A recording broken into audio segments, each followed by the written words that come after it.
शुभ प्रभात प्यारे विद्यार्थियों, कैसे हैं आप सभी। आशा करती हूँ आप सभी स्वस्थ हैं, सुरक्षित हैं और साथ में खुश होकर अपनी पढ़ाई कर रहे हैं। आज की इस वीडियो में आप सभी प्यारे बच्चों का एक बार फिर से स्वागत है। आज हम हल करने वाले हैं हमारी हिंदी की कार्यपत्रिका क्रम संख्या 114 ए, जो कि आपको मिली है 22 नवंबर 2021 को। कक्षा आपकी 5वीं है। जो भी सेक्शन है आप यहाँ पर लिखेंगे। पाठ्य पुस्तक हमारी रिमझिम है। पाठ स्वामी की दादी हम अच्छे से पढ़ चुके हैं, समझ चुके हैं, जिसमें एक छोटा सा बच्चा स्वामीनाथन होता है और उसकी दादी होती है। दोनों साथ मिलकर एक दूसरे से बातें करते हैं, प्यार से एक दूसरे के साथ रहते हैं। विद्यार्थी का नाम यहाँ पर आपको अपना नाम लिखना है। शिक्षक या शिक्षिका का नाम यहाँ पर आपको अपने हिंदी के अध्यापक या हिंदी की अध्यापिका का नाम लिखना है। आइए देखते हैं आज की इस कार्यपत्रिका में कौन कौन से प्रश्न पूछे गए हैं। प्यारे बच्चों, आपने पाठ स्वामी की दादी पढ़ा, जिसमें स्वामीनाथन अपनी दादी को अपने दोस्त के बारे में बताता है। और याद कीजिए कौन से दोस्त के बारे में बताता है। राजम के बारे में। राजम और मणि की कहानी सुनाता है, जो किसी से नहीं डरता। और जो किसी से नहीं डरता उसको हम क्या कहते हैं? निडर कहते हैं। उस निडर दोस्त का नाम है राजम। यानी कि बहुत सारे शब्दों के स्थान पर अगर हम एक ही शब्द का प्रयोग करके उसी बात को उसी अर्थ में कहते हैं तो इनको हम क्या कहते हैं? वाक्यांश के लिए एक शब्द। यानी कि बहुत सारे शब्दों का प्रयोग ना करके उसी बात को बताने के लिए हम सिर्फ एक शब्द का प्रयोग कर सकते हैं। जैसे कि जो किसी से नहीं डरता, इसमें बहुत सारे शब्दों का हमने प्रयोग किया है, लेकिन इसके स्थान पर सिर्फ हमने एक शब्द का प्रयोग किया, निडर। तो दोनों का अर्थ तो वही है। तो इस तरह से जब हम बहुत सारे शब्दों के स्थान पर सिर्फ एक शब्द का प्रयोग करते हैं तो उनको हम क्या कहते हैं? वाक्यांश के लिए एक शब्द। बच्चों, आपने देखा कि ऊपर दी गई पंक्तियों में वाक्यांश यानी कि बहुत सारे शब्दों से मिलकर वाक्यांश बनता है। जो किसी से नहीं डरता, ये हमारा क्या है? वाक्यांश है। के लिए एक शब्द निडर का प्रयोग किया है। तो यहाँ पर इसी से संबंधित आपसे प्रश्न भी पूछे गए हैं। आइए देखते हैं पहले प्रश्न में आपसे क्या पूछा गया है। आप भी नीचे दिए गए वाक्यांशों के लिए एक शब्द चुनकर लिखिए। तो यहाँ पर हमने कुछ शब्दों का प्रयोग किया गया है और इन शब्दों के माध्यम से हम एक शब्द का चुनाव करके इनके अर्थ को प्रकट कर सकते हैं। जैसे कि फल सब्जी खाने वाला। जो व्यक्ति सिर्फ फल और सब्जियां खाता है, मांस नहीं खाता, उसको हम क्या कहते हैं? शाकाहारी कहते हैं। तो यहाँ पर हम क्या लिख देंगे? शाकाहारी।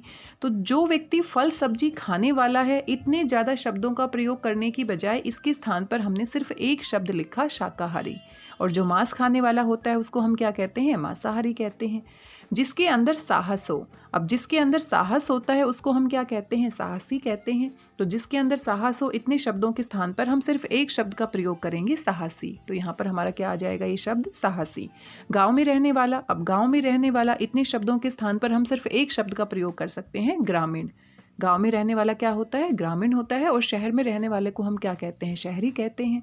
साथ पढ़ने वाला। अब साथ पढ़ने वाले को हम क्या कहते हैं? सहपाठी। सह यानी कि साथ, पाठी यानी कि पढ़ने वाला, तो सहपाठी हम कह सकते हैं। तो हमने देखा अनेक शब्दों के स्थान पर हम सिर्फ एक शब्द का प्रयोग कर सकते हैं। उस वाक्यांश के स्थान पर सिर्फ एक शब्द का हम प्रयोग कर सकते हैं, लेकिन वाक्यांश और उस एक शब्द दोनों का अर्थ एक जैसा रहता है। आइए दूसरे प्रश्न में देख लेते हैं क्या पूछा गया है। गहरे रंग के शब्दों में छपे हुए वाक्यांशों के लिए एक शब्द चुनकर वाक्य को दोबारा लिखिए। यहाँ पर एक उदाहरण आपके लिए दिया गया है। काम से जी चुराने वाला, ये एक वाक्यांश है। व्यक्ति कभी कामयाब नहीं होता। तो काम से जी चुराने वाला, इतने बड़े वाक्यांश के स्थान पर हम एक शब्द का प्रयोग भी कर सकते हैं, कामचोर। कामचोर हम उसी व्यक्ति को कहते हैं जो अपने काम से जी चुराता है, काम को नहीं करना चाहता। व्यक्ति कभी कामयाब नहीं होता। तो इसी प्रकार से यहाँ पर आप देख सकते हैं, ये जो हमारा रंगीन जो यहाँ पर वाक्यांश लिखा गया है, इसके स्थान पर आपको एक शब्द का प्रयोग करना है और अपने वाक्य को दोबारा से आपने यहाँ पर लिखना है। तो सबसे पहला वाक्य है, शेर मांस खाने वाला जानवर है। अब मांस खाने वाले के स्थान पर हम एक शब्द का प्रयोग कर सकते हैं, मांसाहारी। शेर मांसाहारी जानवर है। इस तरीके से इस वाक्य को आप यहाँ पर लिखेंगे। दूसरा है, गांधी जी सदा सत्य बोलते थे। तो सत्य बोलने वाला क्या होता है? सत्यवादी होता है। तो हम क्या लिखेंगे? गांधी जी सत्यवादी थे। बच्चे जानने की इच्छा रखने वाले होते हैं। और जानने की इच्छा रखना यानी कि जिज्ञासु होना। बच्चे जिज्ञासु होते हैं। जो व्यक्ति कुछ ना कुछ नया जानना चाहता है, अनेक सवाल पूछता है, उसको हम क्या कहते हैं? जिज्ञासु। और इसीलिए मैं आपसे कहती हूँ, जिज्ञासु बने और धांसू बने। जो बच्चा जानने की इच्छा रखता है, नए नए सवाल पूछता है किसी वस्तु को जानने के लिए, किसी के बारे में जानने के लिए, वो हमेशा धांसू बनता है। तो आप सभी को क्या बनना चाहिए? जिज्ञासु बनना चाहिए। अपने सवालों को बार बार पूछना चाहिए, लेकिन सही सवाल पूछना। ऊल जलूल सवाल नहीं पूछना, सिर्फ सही सवालों को आपको पूछना चाहिए। बच्चे जिज्ञासु होते हैं, आप यहाँ पर इसे पूरा करके लिखेंगे। सूरज कभी निराश ना होने वाला व्यक्ति है, और जो कभी निराश नहीं होता उसको हम क्या कहते हैं? आशावादी कहते हैं। सूरज आशावादी व्यक्ति है। इस तरीके से इन सभी वाक्यांश के लिए एक शब्द का प्रयोग करके अपने वाक्यों को हम दोबारा से यहाँ पर लिखेंगे। आगे है प्रश्न संख्या 3। यहाँ पर 2 की दिए गए हैं, जिसमें अक्सर हम गलतियां करते हैं। एक जो हमारा की होता है छोटी की मात्रा के साथ होता है, और दूसरा जो की होता है हमारा बड़ी की मात्रा के साथ होता है। और जब भी हम हिंदी में वाक्य बनाते हैं तो कहीं पर भी कोई भी की का प्रयोग कर देते हैं। की जो छोटी की मात्रा के साथ होता है वो जोड़ने का काम करता है। अगर मैं अपनी बात को पूरा करने के लिए आगे कुछ और जोड़ती हूँ तो अपनी बात से पहले मैं क्या लगा सकती हूँ? की का प्रयोग कर सकती हूँ। मैंने कहा और क्या कहा उसको मुझे आगे बताना है, तो मैंने कहा की, और की का प्रयोग करते समय मैं अपनी बात को जोड़ रही हूँ। जोड़ने के लिए मैं कौन सी मात्रा वाला की का प्रयोग करूँगी? छोटी ई की मात्रा वाला। और अगर मैं किसी के साथ संबंध दिखाती हूँ, जैसे कि स्वामी की दादी, तो स्वामी और दादी का संबंध है, तो कौन सी मात्रा लगेगी? बड़ी की मात्रा। जब हम 2 वस्तुओं के बीच में संबंध दिखाने का काम करते हैं, और आपने कारक चिन्ह के बारे में भी पढ़ा है, तो संबंध बोधक जो हमारा कारक होता है उसमें 2 वस्तुओं के बीच में, 2 व्यक्तियों के बीच में हम संबंध दिखाते हैं। तो संबंध दिखाने के लिए क्या करते हैं? बड़ी की का प्रयोग करते हैं। और अपनी बात को जोड़ने के लिए, आगे और नई बात कहने के लिए हम किसका प्रयोग करते हैं? छोटी ई की मात्रा वाला की। तो आइए यहाँ पर हमें कुछ वाक्य दिए गए हैं जिसमें छोटी की मात्रा और बड़ी की मात्रा का प्रयोग करना है, सही तरीके से करना है। की अथवा की का प्रयोग करते हुए निम्नलिखित वाक्यों को पूरा कीजिए। सबसे पहला वाक्य है आपके लिए, स्वामी खालिस्तान दादी उसे कहानियां सुनाती थी। तो स्वामी और दादी का संबंध है, तो स्वामी की दादी, कौन सी की आएगी यहाँ पर? बड़ी की मात्रा वाला की आएगा। स्वामी की दादी उसे कहानियां सुनाती थी। तो यहाँ पर इस तरीके से हम इसको सही करके लिखेंगे। शेर को देखकर शिकारी ने सोचा।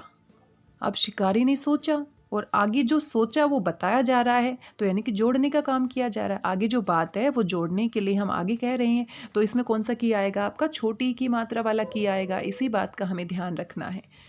शेर को देखकर शिकारी ने सोचा कि, जोड़ने के लिए क्या सोचा? उसे कैसे भगाया जाए। तो जब भी हम कोई बात कहना चाहते हैं, सोचते हैं, दिखाते हैं और आगे वो बात करते हैं जोड़ने के बाद, तो जोड़ने के लिए हम किसका प्रयोग करते हैं? छोटी की का प्रयोग करते हैं। राजम खालिस्तान बहादुरी की बातें स्वामी को बहुत पसंद थी। अब राजम की बहादुरी, बहादुरी और राजम में संबंध है कि भी बहादुरी किसकी है? राजम की है। ठीक है, तो राजम की बहादुरी की बातें, तो यहाँ पर कौन सा की आएगा? बड़ी की मात्रा वाला की आएगा, ग में। रवि और विकास ने योजना बनाई। अब योजना बनाई, क्या योजना बनाई उसके बारे में हम आगे जोड़ेंगे, तो जोड़कर हम बात कहेंगे, तो यानी कि छोटी की मात्रा के साथ की आएगा। रवि और विकास ने योजना बनाई कि वे कुतुब मीनार देखने जाएंगे।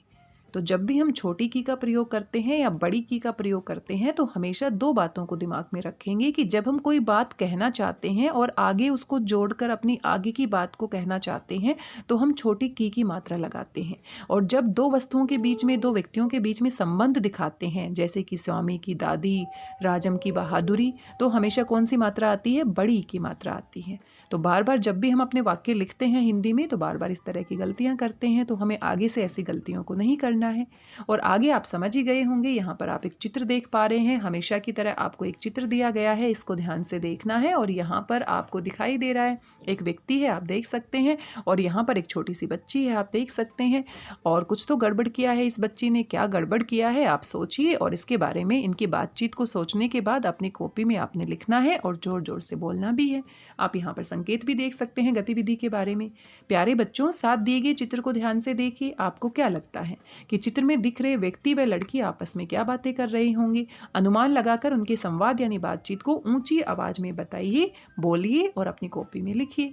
साथ में आपके माता पिता के लिए भी सुझाव दिए गए हैं। बच्चों को बताइए कि सच बोलना भी बहादुरी है, क्योंकि जो व्यक्ति सच बोलता है वो भी बहादुर होता है। बहादुरी का मतलब ये नहीं है कि हम बिल्कुल लड़ाई लड़ने के लिए तैयार हो जाएं, लड़ने के बाद ही हम बहादुर बनते हैं। जो हमेशा सच बोलता है वो भी क्या होता है? बहादुर होता है। हमें किसी भी बात से डरकर झूठ का सहारा नहीं लेना चाहिए। स्वामी की दादी पाठ में राजा हरिश्चंद्र की कहानी दादी सुनाती है स्वामी को, और किस लिए सुनाती है? ताकि स्वामी भी सच बोले। किसी से डर के या किसी की तारीफ करने के लिए बहुत बातों को बढ़ा चढ़ाकर झूठी बातों को नहीं कहना चाहिए। तो हमें भी हमेशा सच बोलना चाहिए, और सच बोलने वाले बच्चे क्या होते हैं? बहादुर। और आप सभी को बहादुर बनना है कि नहीं बनना, ये आपको खुद निर्णय लेना है। तो आप सभी बहादुर बनना चाहेंगे, मुझे पूरा विश्वास है। तो आप भी हमेशा सच बोलने की कोशिश कीजिए। तो बच्चों, आपको कार्यपत्रिका मज़ेदार लगी ने? अब बताइए कि आज आपने क्या नया सीखा। तो आज हमने क्या सीखा है? वाक्यांश के लिए एक शब्द की अनेक वाक्यांश के स्थान पर हम एक शब्द का प्रयोग कर सकते हैं और हमारी बात का अर्थ वही होता है। जैसे कि फल सब्जी खाने वाला क्या होता है? शाकाहारी होता है। मांस खाने वाला मांसाहारी होता है। जिसके अंदर साहस होता है वो साहसी होता है। जो किसी से नहीं डरता वो निडर होता है। गांव में रहने वाला ग्रामीण होता है। शहर में रहने वाला शहरी होता है। साथ पढ़ने वाले को हम सहपाठी कहते हैं और जानने की इच्छा रखने वाले को हम जिज्ञासु कहते हैं और हमेशा सच बोलने वाले को हम सत्यवादी कहते हैं और जो कभी निराश नहीं होता उसको हम क्या कहते हैं? आशावादी कहते हैं। साथ ही हमने छोटी की मात्रा वाला की और बड़ी की मात्रा वाला की, इन दोनों का प्रयोग किस किस स्थान पर किया जाता है इसके बारे में भी जाना। और एक आपके पास गतिविधि है जिसको आप स्वयं से पूरा करेंगे। तो ये आज की हमारी कार्यपत्रिका थी। बड़े ही मजेदार से प्रश्न पूछे गए थे। आशा करती हूँ सभी आपको समझ में आ गए होंगे। मिलते हैं अगली कार्यपत्रिका के साथ। और कोविड-19 के दौरान आप अच्छे से जानते हैं अपने हाथों को साबुन और पानी से नियमित रूप से धोना है, खुद भी स्वस्थ रहना है, दूसरों को भी सुरक्षित रखना है। आज की इस कार्यपत्रिका में बस इतना ही। धन्यवाद, बहुत बहुत धन्यवाद।